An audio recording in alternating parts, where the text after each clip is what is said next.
Good evening. It's a great evening, fellas. We're on the eve of the big weekend that we've been waiting so long for now. I mean, I don't know how I'm going to sleep tonight. I don't know if you guys are going to sleep well tonight. I'm sure I need my energy for tomorrow. I'm going to have to try to figure it out one way or the other. But right now, it's, I don't know, pretty late, and I'm still pacing around my house, excited like a little kid on the first day of school, if you know what I mean. That's how we feel too, because it's such a fun-filled weekend. You can't not be excited about it. And I'm envious of Danberg right now because he's going to be there. It's just incredible, and I'm a little envious right now. But Dan, I want you to ask the first question, and I'll just kick back and listen. Take it away.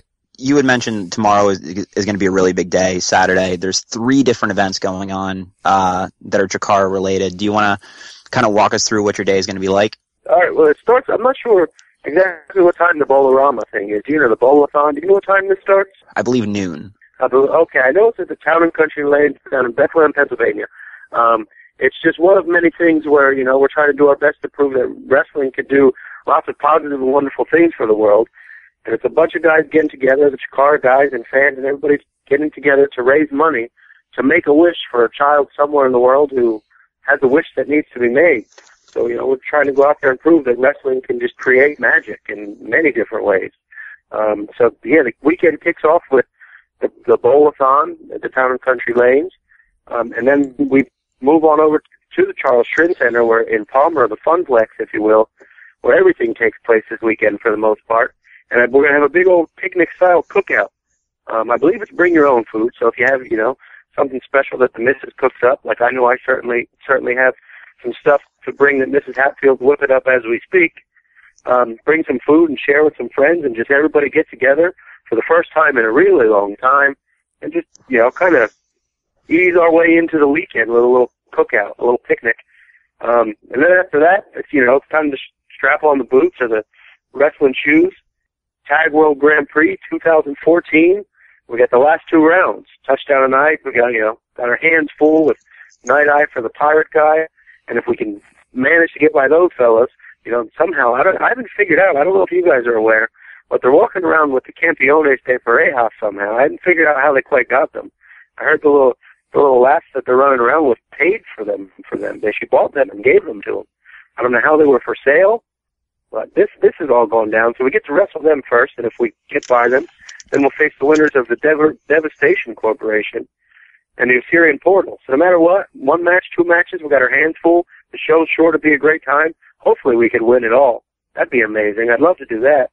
But, that's just to get the weekend started. We haven't even gotten to Sunday yet. Sounds like there's a conspiracy here. It sounds like $1 Million Man buying the title from Andre the Giant. What's going on with that? Back on the 101 board, for everybody who's familiar, who's listening in, there is an official message board for Chikara. It's the Chikara 101 Pro Board. The Tidor Corporation basically auctioned off a lot of Chikara property, including the Campeones de Parejas. So I'm assuming whoever the person who did purchase that maybe gifted it to Night Eye for the Pirate guy. Interesting. Or they could have bought it themselves. Man, I don't think they have any money. They're a pirate. There's not even any oceans. There's a lot I don't know what he's looting. Treasure disposal. That second night of Tag World Grand Prix, they were just walking around with them. It's kind of, caught my eye. Something I've always liked to have.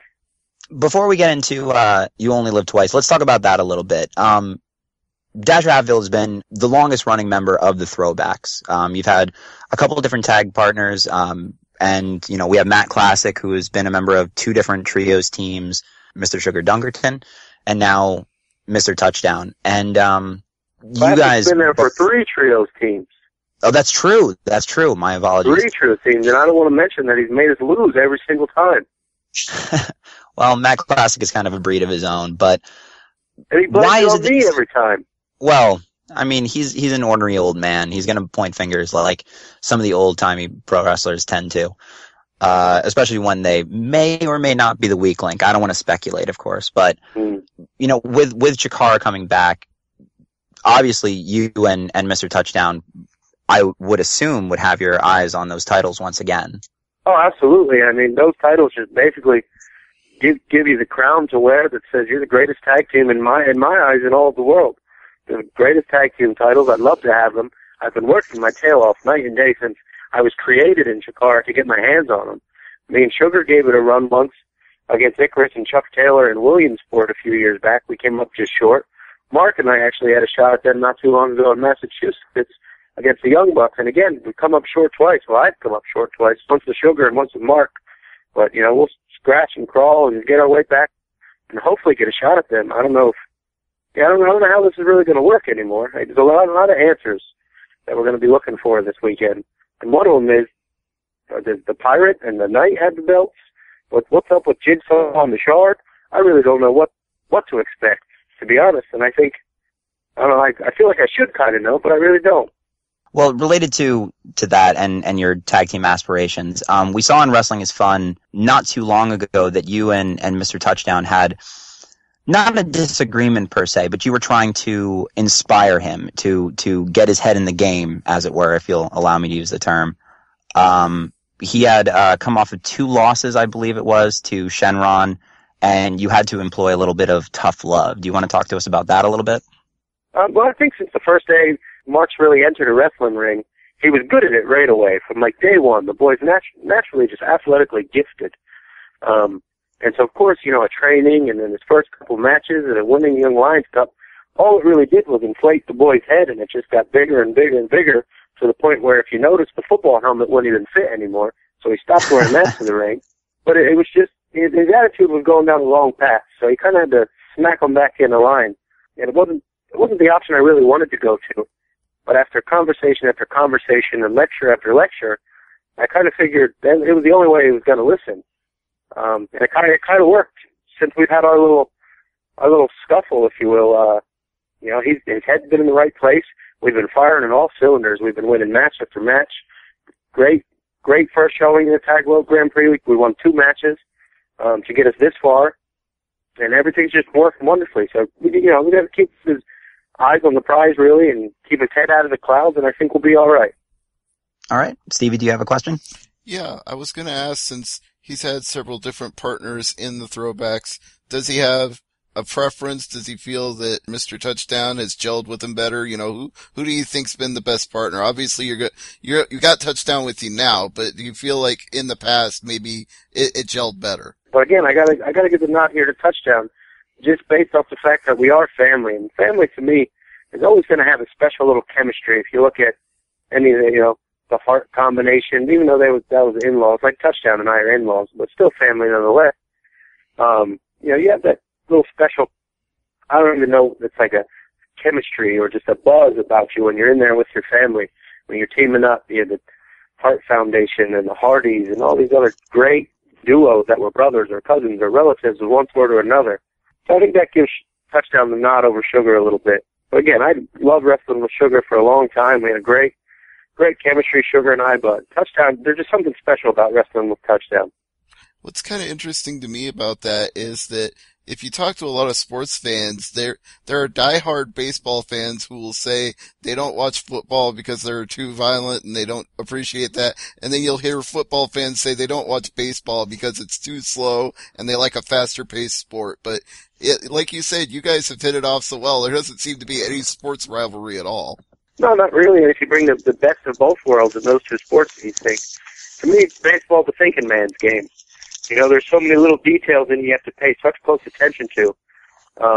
You always have to be on point when it comes to where your mind is at. And football's more, there's some thinking involved, but it's really just more of like rough and tumble, punch them in the mouth and kind of go get them. So, I'll be the brains, I'll let Touchdown be the brawn, and to me that makes a great combination and hopefully gets us where we need to be. I agree. In fact, I think you've always been the brains in any team that you've been in, and not that your other partners haven't been smart, but you've been the master strategist that's laid out the key to victory. So I'd say that role, it works for you very well. When you've been around as long as I have, you pick up on a few things. That's certainly true. Dan, I'll go back to you, and then I'll get in a couple more questions in a little bit. I want to take us back to National Pro Wrestling Day. You were not, if I remember correctly, I was there at the Funplex. I don't believe you were on the card originally, and you ended up replacing a wrestler that could not make it due to outside issues. And you ended up facing, without preparation, the man who is, by all accounts, the current grand champion in Chikara, Eddie Kingston, and actually ended up pulling out a victory over him. Now, the internet was buzzing with claims that you then deserve a legitimate title shot. Are you at all upset that Icarus is getting that shot before you, or do you see a title shot against either one of those men, sometime in the future? I think I go with option B. I mean, I wouldn't say I was really upset that Icarus is going to get the shot before me, because after all, Icarus really did have the man beat in the center of the ring. Chikara special locked in when all the proverbial crap hit the fan there back in June. So I really do believe that Icarus has earned this shot maybe a little bit more than I have, because at least I got a full match in with Eddie Kingston. But looking down the road, I do feel that my win over Eddie Kingston does put me next in line. Not really even sure who's calling the shots, but whoever it is, if they're listening, whoever's making up these decisions nowadays, I really feel I do. Whether it's Eddie Kingston or Icarus, I do hold singles wins over both men, multiple singles wins over Icarus. So I would like to think that after this Sunday, whoever comes out on top, hopefully I'm next in line. Considering, what's gone on in the recent months, with Icarus kind of leading that charge, are you leaning towards Icarus? Are you in favor of Icarus pulling out this win over a man who we've seen in the Ashes of clips kind of swore off Chikara? And even at National Pro Wrestling Day, he announced to the crowd, Chikara is dead.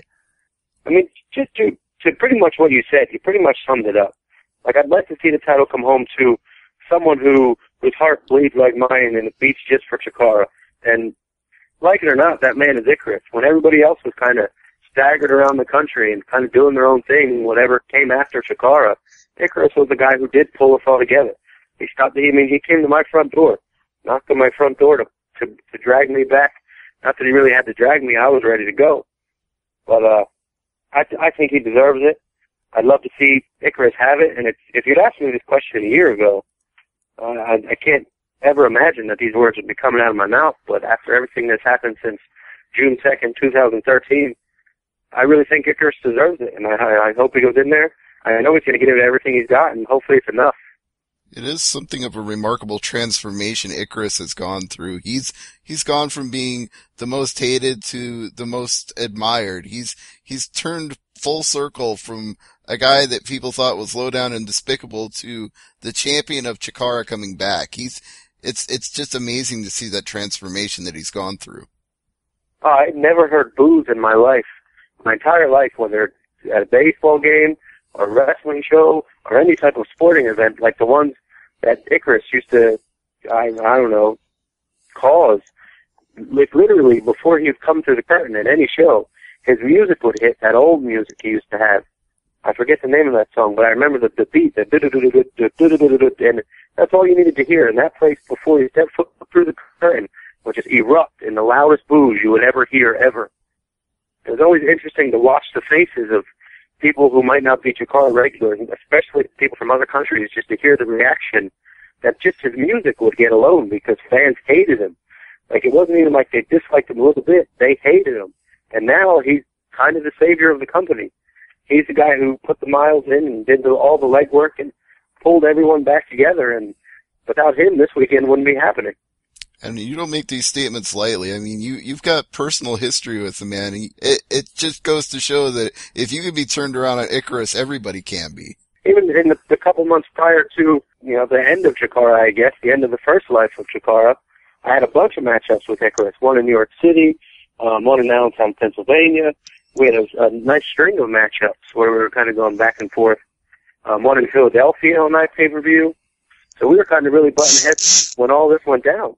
So let's go over You Only Live Twice this weekend. Obviously, you will be in attendance, possibly competing in the 4-way elimination tag team match, provided you and Mr. Touchdown can pull off the 2 consecutive wins there at World Tag Team Grand Prix. And so what is your excitement level? Like, what does this mean to you to have Chikara back? It means the world. Like, you guys had mentioned right at the beginning that really, if it's not for Chikara, there's no Dasher Hatfield. That was a creation of the fans of Chikara. Without them, without Chikara, I'm not here. I'm not getting to do the things I'm able to do. I don't get to do these podcasts with you guys. I don't get to travel the country in front of all kinds of fans in other countries and wrestle and competing on such a high level without Chikara. The fact that Chikara's coming back is the most beautiful thing in the world. Especially, I'm sure, I know you guys have been and seen live Chikara events. Those events, they generate just this amazing buzz and this amazing feeling that it's not, I'm trying to figure out the word here. Like, it's not copied anywhere else. Like, there's other people who might try to generate it, but it's impossible, I feel. And I feel like we've all been missing that feeling since last June. Like, even the Wrestling Fun shows, sure, they're a lot of fun, but they don't create that buzz and that feeling that a car show does. I think a lot of us have been a lot of us have been jonesing for that feeling for a long time now, and I for one can't wait. I'm the same way. I told Mike Quackenbush the other night, I've never felt so lucky to live in the Lehigh Valley as I do this weekend. It's amazing to me too, just that the Lehigh Valley of all places. Like, I know it's where Chikara started, and Easton, which is a city, but a very small city compared to a lot of the cities we go to, and that's where we draw the biggest crowds. In Easton, Pennsylvania, we draw bigger crowds than we do in Philadelphia or Manhattan or Boston or Chicago or anywhere else. And it's just amazing to me that the company's able to do that in such a small area. I mean, I know the Lehigh Valley is a growing area, but still nowhere near as big as some of these other cities we go to. Well, you know what? I think you're going to draw pretty big crowds in Chicago if you're there for the June shows, because I absolutely know we are. Yeah. They started a whole other second show. Those Chicago crowds are something else. Those guys, you walk in that door, they are hot from before the show starts to when the show ends. A lot of times we'll stand at the door and say goodbye to everybody, and it's just like, holy cow. Talk about a crowd who really appreciates, the company and the company coming out there, and they everything we give to them, they give right back. Those guys are amazing out there. Well, it's going to be a treat for me because I've seen WWE in Chicago, I've seen IWA Mid-South in Chicago, I've seen Ring of Honor in Chicago, but this will be the first time ever I'm seeing Chikara in Chicago, so I can't tell you how excited I am, and I've bought tickets to every single event. I even bought the Quantum of Solace ticket live on the air while we were talking to Quackenbush.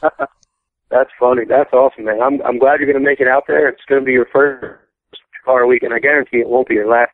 That's one thing I always tell everyone. They're like, oh, it's my first show, and I can guarantee them, if you come once, you're going to come again. It's just like Lay's potato chips, it's just that good. You have such a good time.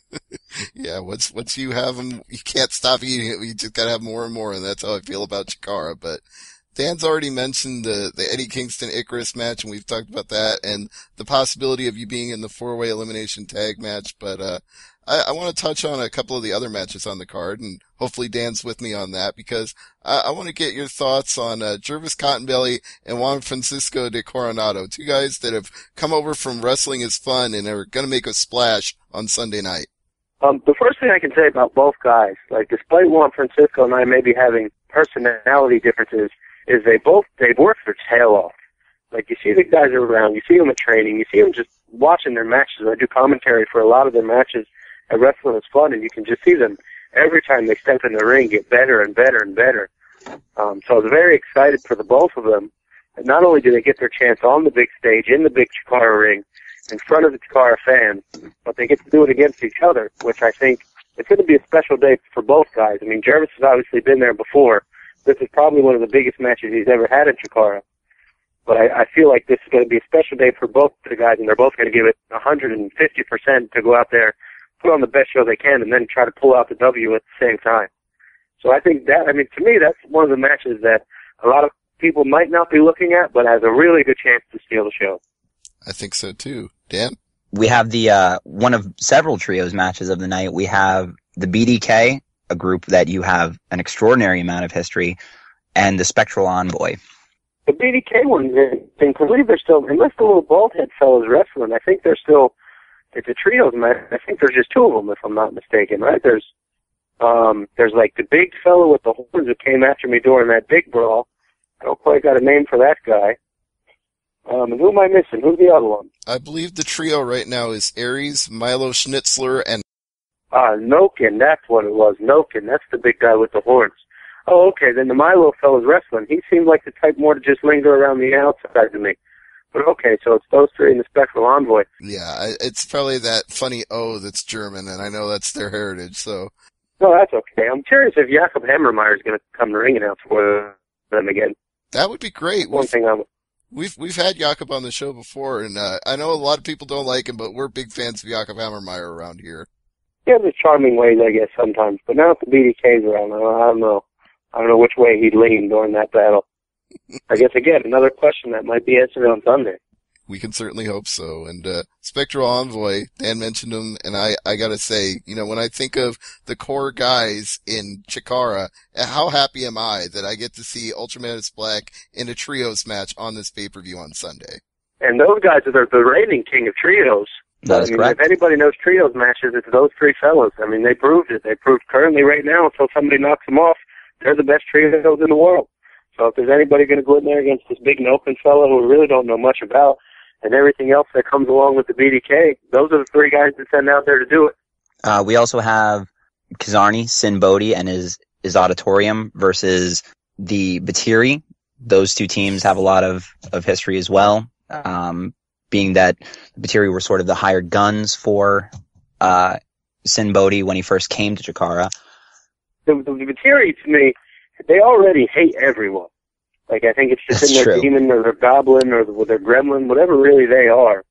Like, their natural instinct, I think, is to hate and destroy everything. So the fact that they actually have a reason to hate Sin Bodhi, to me, if I was him, I might not even show up. Like, they're going to be all over. They're going to be biting him and scratching him and clawing him and doing all kinds of things to him that they normally do to everyone. But now they're going to even want to do it more and harder, and I think that one could get really ugly. The other fellows in the match, there's a Mime, I think, and then Oliver Grimsley, who's a heck of a little wrestler. I don't know if those two fellows know what they're in for. It seems like Sin Bodhi kind of signed them on since he was the only one left, and I'm not quite sure they really know what they signed up for when they get into the matchup. That might be true, but then again, being that he's a carnival worker, I think Sin Bodhi knows a few tricks that maybe the other guys don't, and he'll pull them out of his sleeve against the Batiri. That's true. I've seen him do all kinds of strange things in the middle of matches, like bend metal bars with his teeth and other random, like, carnival kind of tricks that he somehow uses to his advantage during the middle of a wrestling match. There's no doubt he'll have something in mind, and who knows what it is. We'll have to watch the pay-per-view on Sunday to find out what, but we've also got a match between Archibald Peck and Jimmy Jacobs. I'm salivating for this. I know Dan is. I'm sure you are as well. As soon as I saw this one announced, it was kind of one I was secretly hoping for before they announced it, because we tend to find these things out as you guys find them out a lot of times. But yeah, as soon as they announced this match, it was just like, it doesn't get any better. You got Jimmy Jacobs, so we still really don't know too much of why or how he got involved in this whole thing. And then you have Archibald Peck, who knows, what he was doing the whole time he was in Parts Unknown. So, you really don't know what to expect from either guy. So this one's like a big mystery. It's like Rorschach all wrapped up in one match. That's true. I love that analogy too, because I love the Watchmen. But you do know Archibald Peck. Jimmy Jacobs might be a mystery, but with Archibald, you've got a lot of history. I do have history with Archibald, and I never really had anything against him too much, except for the same thing I had against Touchdown, which was I never quite understood why you'd want to fight over Veronica. I didn't think she was very attractive. I thought she kind of smelled funny. But these two wanted to fight over, and I didn't really get it. So I kind of just let them do their battle over it. The only time really that I had anything against them, it wasn't really anything against them, it was just kind of him or me, was when we were in that matchup where the loser had to leave town, and obviously I was created in Chikara. I didn't really plan on going anywhere. So at that day, it was him or me, but other than that, it was all the beef was kind of between him and Touchdown, and I let those fellas fight it out. For whatever reason, they wanted to fight over that girl, and well, yeah, through the matchups we had, I had 2 singles matchups with Archie, and we had a tag team match there. I got to know him pretty well in the ring. He's a heck of a competitor. You wouldn't think so, being the scrawny little band guy that he was. But he's tough as could be. All those years of being shoved in lockers and dunked in toilets, I guess, that's got to toughen you up. Yeah, toughen up, Buttercup. He certainly did. So he turned out to have a lot of fire in his belly. No pun on Jervis Cottonbelly, but back to Dan. All right. Well, I think we're at a pretty logical point to wrap this up. And I want to thank you for doing the show. I mean, Stevie, do you have any other questions? Oh, actually, I had a couple before we wrapped it up, but I was going to let you get in the first crack. No pun on baseball intended, but I do want to ask, I know that Dasher has worked with so many great guys over the years. He's wrestled everybody at Chikara, and he's wrestled some of the best independent talent around the world. El Generico, Colt Cabana, the list goes on and on. Do you have a favorite match of all time? My favorite match of all time probably has to be the one from King of Trios with Sugar and Matt Classic when we wrestled the Momono Clay-Sham tag team. I always messed that one up. And Tadasuke was one of my favorite matches of all time. We did end up losing that match, like every King of Trios match I think I've ever been in. But that was up there. Just because I had a lot of respect for those guys for a long time, and to get in the ring with them and do battle, and I think that one pops out right away. I think is one of my favorites. Even though it is a recent match, one of my favorites of yours is when you had the National Pro Wrestling Day match with Eddie Kingston. So to me, that stands right up there because Eddie Kingston is such a brawler that anytime you're in a match with him, it's going to be a wild one. Oh yeah, I mean, I can't say I was really prepared for it, considering I wasn't even on that show until I think the pre-show meeting. But as soon as I found out I was wrestling Eddie Kingston, you better believe I was getting ready for a fight. You don't go in Eddie Kingston and go there and start doing some chain wrestling and fancy holds. That's not going to work. No, it's not. No, and as people who were able to watch it through, the stream, your chest was bright red. I was in attendance, and there are very few people on this planet that can chop like Eddie Kingston. I think the beautiful Miss Zia one day is going to make a whole lot of money off making a collection of photos and a book there, maybe a little album of just pictures of my chest after it's been chopped a few times. Once upon a time, it was actually Eddie Kingston once again, and you brought up my match with Generico. I wrestled Generico on a Saturday and Eddie Kingston on a Sunday. And so by the end of that Sunday, I believe it's probably the worst it's ever been. And she's got a picture of it that she's put in one or two different art shows that I've seen it hanging up on the wall in a frame. And all it is my chest with multiple handprints swelling out of it. But yeah, one day she's going to have a whole album filled with those. And I feel it'd be a hot seller at a Barnes & Noble. Yes, and we love Zia here. By the way, when I come home and my chest is like, I got to wear a shirt for like 3 days around the house. That's the one thing the missus can't tolerate. I can imagine. Between that and the bloody noses every so often. Oh, yeah. Well, it's going to be a very physical show on Sunday, right, Dan? Oh, yes, definitely.